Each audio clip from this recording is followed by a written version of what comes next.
Who's ready for another WTA 1000 event? This time, guys, we head to Indian Wells. This tournament is a fun one every single year, and this marks the third WTA 1000 event of 2025.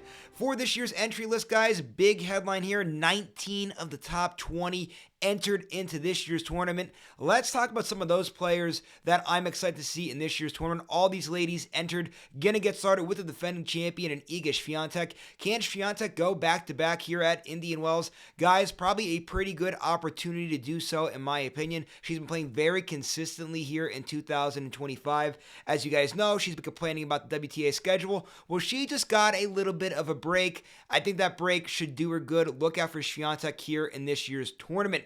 Madison Keys, welcome back, guys. The Australian Open champion, making her first appearance since winning that championship. Excited to see how Madison Keys does after winning her first major championship of her career. Aryna Sabalenka, the world number one, also entered into this year's tournament. Sabalenka struggling a little bit, guys. Can she bounce back here? Going to be a big tournament for Sabalenka. Speaking of struggles, Coco Gauff's been struggling as well, guys.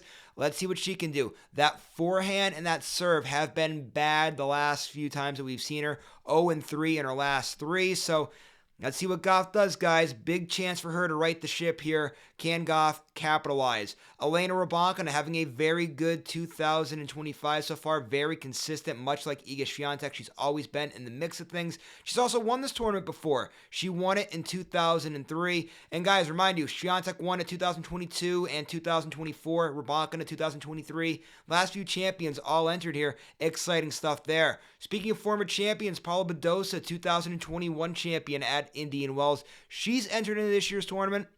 Some struggles since that Australian Open, but I think this is a big opportunity for her to right the ship here. She's won this tournament before. She has a very good power game on these hard courts.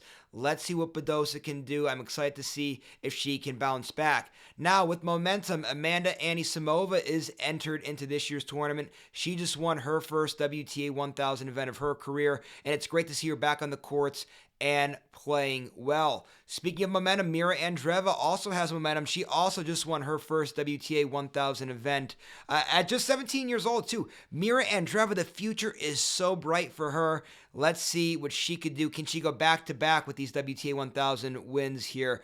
Big chance to do so here at Indian Wells. And finally, Karolina Muchova. I want to talk about her a little bit, guys. She finally came to life here a little bit in 2025. Very good showing in her last outing, making it to the semifinals.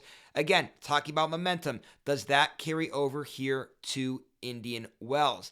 Now, guys, like I said, 19 of the top 20 all entered into this year's tournament. In the description of this video, you can see the full entry list from the WTA website.